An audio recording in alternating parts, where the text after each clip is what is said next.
Are you looking for a smooth, creamy switches, a gasket-mounted feel, and a quick removable LCD screen on a keyboard? Meet the Mechlands Vibe75 V2, a keyboard built for both style and performance. But is it really? So let's find out. As per usual guys, we'll check its physical overview, tear it down to check its build, test its features, and more. We'll tell you everything you need to know coming up. Hey, what's up guys, this is Mac and we do a lot of tech related videos like this one. If this is your first time, consider subscribing. With that said, let's begin. So what do we get inside the box? The keyboard itself, keycap and key switch puller, USB-A to USB-C cable around 6 feet, and the manual. Now let's check out its external physical overview. So it is a 75 layout with built-in screen. The sides are wrapped in red metal accents. If you are not a fan of that color scheme, then you can choose the blue/white version instead. So you get the benefit of a compact design that still includes essential keys plus a built-in screen in the top right corner, which we will check its available functions in a little bit. The gasket-mounted case feels cushioned and rich thanks to its multiple foam layers inside, which we will try to open and check its internal components later. So we have a cherry profile double-shot PBT keycaps and it is textured for grip. These keycaps help resist fingerprints and maintain a clean aesthetics. For the switches, we have the 5-pin Mechlands Cream Mint switches. And if you are curious about its typing sound, then you can listen to this.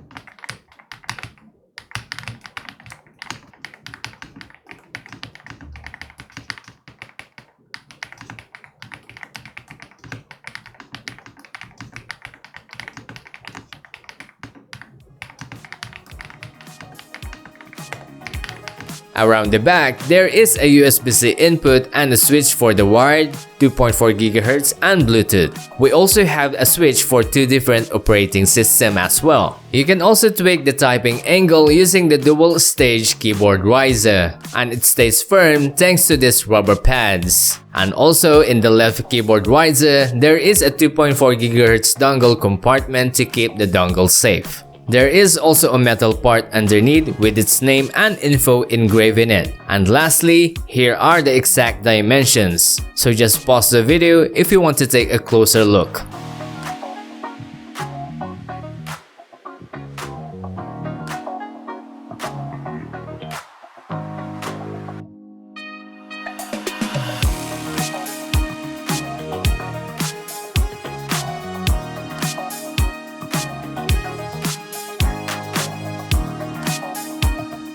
So I originally planned to tear this keyboard down to show you the internal components, but it seems like Mechlands doesn't want you to open it up.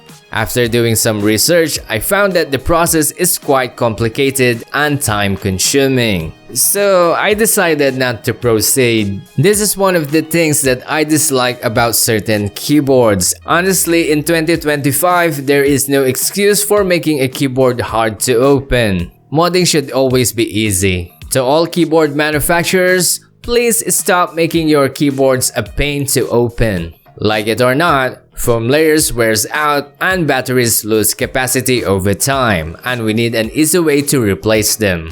Anyway, let's move on to the features next. So let's start with the customizable TFT screen. It is not just a static display, but you can show the battery level, connection mode, time, and even upload your own GIFs, giving your keyboard a personal touch every time you look at it. The keyboard uses flex cut PC plate, combined with a finely tuned stabilizers. This setup helps to create softer typing feel while keeping the larger keys like the spacebar, enter, and shift solid and rattle-free. This keyboard supports tri-mode connectivity, so you can switch between wired, Bluetooth, and 2.4 GHz wireless depending on what you need. Inside is a 4000 mAh battery, large enough to handle days of use without constant recharging. The PCB is hot swappable and uses a south-facing RGB LEDs. That means you can swap switches anytime without soldering and still get the best RGB shine without the interference from your keycaps. It works with both Windows and Mac OS, and finally, it comes with an app-based driver for full customization. Up next, I'll show you exactly how the app works, but before that, you can check this out for more detailed specifications.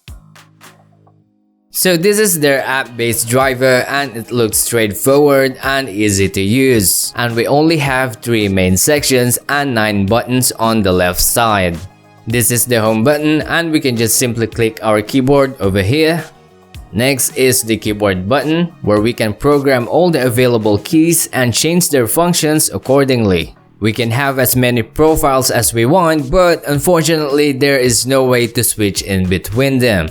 Basically, you have to run the software before you can change the profile. So when you switch into a profile, that is loaded into the keyboard already and you don't have to run the software anymore to be able to use that profile's specific functions in another PC. The next button is the macro button where we can do our macros obviously. After that is the lighting mode button and we have several presets to choose from, so just adjust this according to your own preference. Next is the TFT screen. This is where we can add several GIFs and upload them to the keyboard itself. Take note that we can only upload 1 GIF at a time, so if you uploaded a new one, the old one will be deleted. We can also sync the time and date from your PC to the keyboard by clicking this button. As for the user lighting, real-time lighting, and music rhythm, these are just more RGB modifications. And lastly, the system settings button. This is where we can modify the key response time level, sleep time, or just simply do a factory reset. Well, I guess that's all for its app-based driver. Now let's do some wireless latency tests. Let's go, let's go!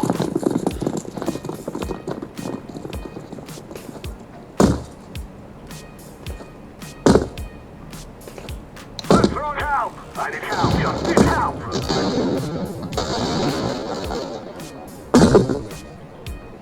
We've dropped the bomb!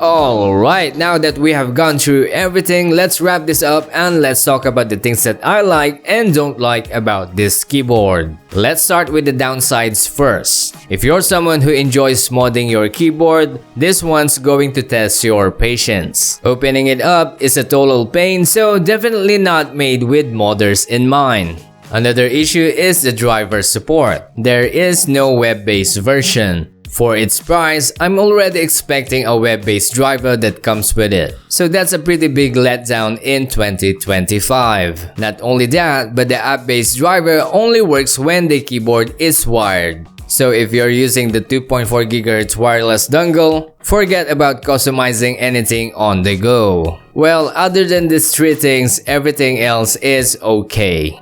Now, moving on to what it does right, and honestly, there is a lot to appreciate. First off, the TFT screen is awesome.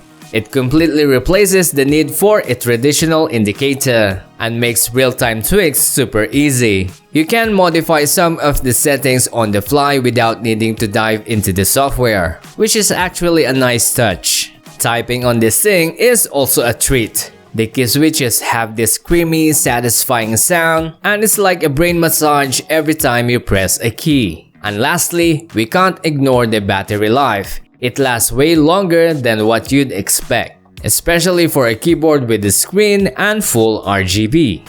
So, would I recommend this keyboard? For regular users, absolutely. If you just want a solid, feature-packed keyboard that works great out of the box, this one is a great choice. But if you're a keyboard modder, I'd like you to skip this one. The design isn't just mod-friendly and opening it up is more trouble than it's worth. Anyway, you can grab one for yourself today using the link in the description, but if you think this is not for you, then you can check out the other keyboard reviews we have on your screen. So that's it guys, this is Mac, thanks for watching and we'll see you all in the next one.